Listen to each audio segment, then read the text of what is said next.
Okay, this is a quickie video of my 85 Celica GT, so I can do a little bit more in-depth description. The car is on eBay currently.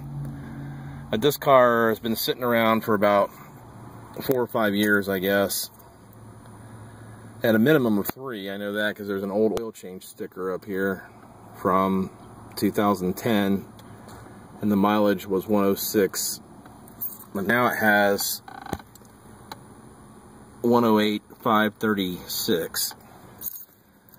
Anyway, this car sat around for a long time, and I bought it as a little project because it had a knock in the engine, and I had the engine completely rebuilt from top to bottom, and then got the car running pretty good, and I was just going to use it to, you know, run around or whatever, because I always liked these old Celicas. And I ended up finding a much better Celica with a manual transmission, so I'm going to sell this one. I'll go ahead and start this car up.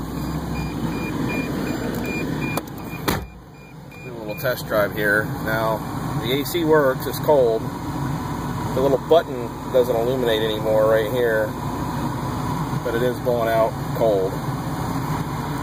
It doesn't blow real hard for some reason. It blows, either I'm just used to newer cars, but it's good and cold, but it's not a real forceful blow.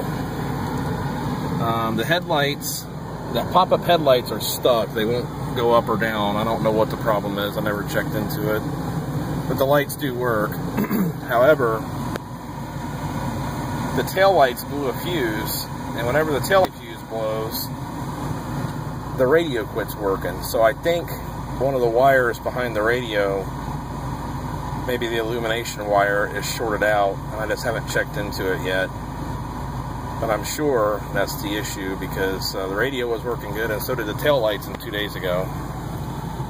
But I will try to get that fixed before the auction's over. If not, I can almost guarantee you that's the issue with it.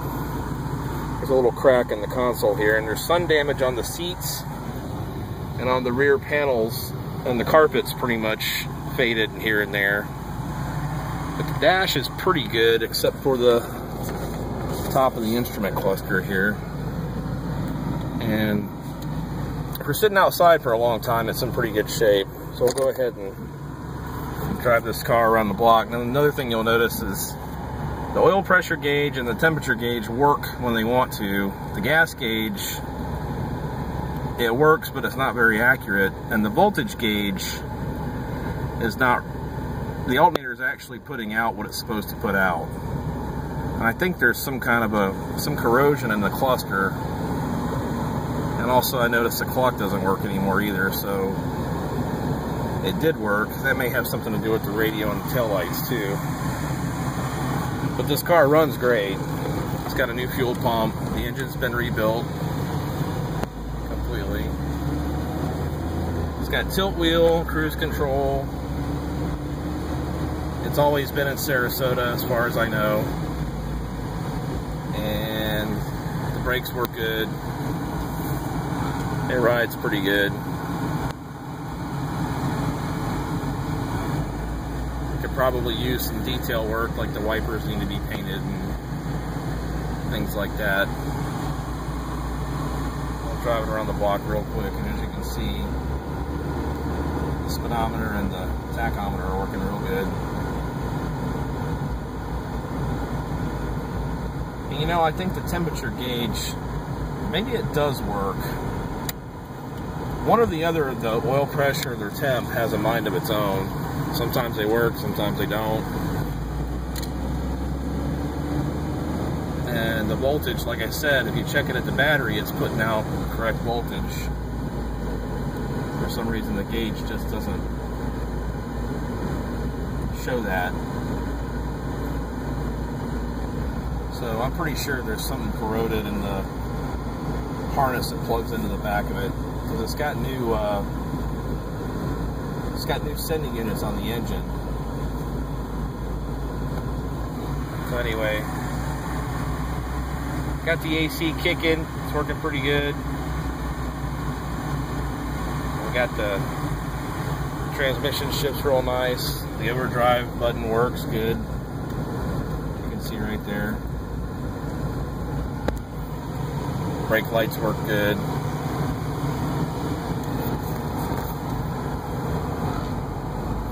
It has pretty good power. Of course, anybody that knows these old Celicas, they were never quite the speed demons anyway, especially with an automatic transmission. We'll go ahead and continue our test drive here and go back to my shop.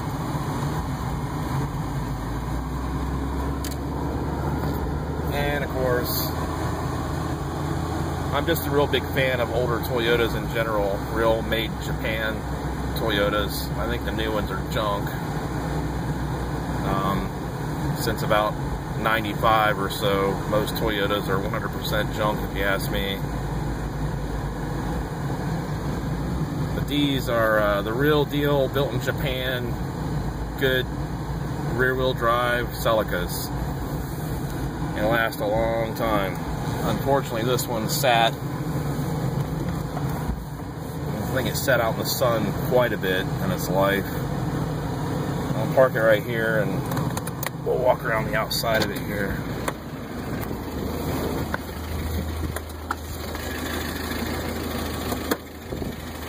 As you can see, it's a pretty rust-free car. It has been repainted before, and it's a little darker color than original. I think the power mirrors are a little finicky. I don't know if the cruise control works. I've never tried it. The headlights working. Yeah, the fuse for the running lights keeps blowing, so that's got to be dealt with. This door handle is broken on the inside, back in here. I tried to buy another one, but it wasn't. They sent me the wrong one. And there's the sun damage. There was a little bit of rust in the past, right in this area, and water was leaking down inside on the carpet, so we put seam sealer on it and that fixed it right up. And of course, some of the black trim, the stuff they had put on here from the factory, is starting to come off. And there's the sun damage, but you can hear it runs real good. And the power antenna works too, once the radio fuse is fixed. It's got real good tires on it. The backup lights work. The exhaust sounds good. And I think this car has been, probably had a dent here somewhere in the past. And I know it had a dent over here. It actually still kind of does if you look. See, it's been dented there before and fixed. I think this car would probably make it anywhere you want to take it. All the windows and glass are good. All the fluids have been changed when the engine was rebuilt. The transmission filter was changed and flushed. So it's mechanically in really good shape. It needs a little cosmetic things here and there. And the mileage is original, 108,000. And it was rebuilt maybe 100 miles ago, if that. So that's it. The seats had been reupholstered at some point, and then the reupholstered job hasn't held up too good with the sun. The door panels are still pretty decent on both sides. But like I said, this would be a great car for somebody that needs a work car or a winter car, something like that. You just don't see these cars around that much anymore, and like I said, I found one that was a standard transmission with a sunroof, which I decided to keep. So anyway, thanks for looking at the video, and if you have any questions, you can call me 941-720-0300. My name's Jason.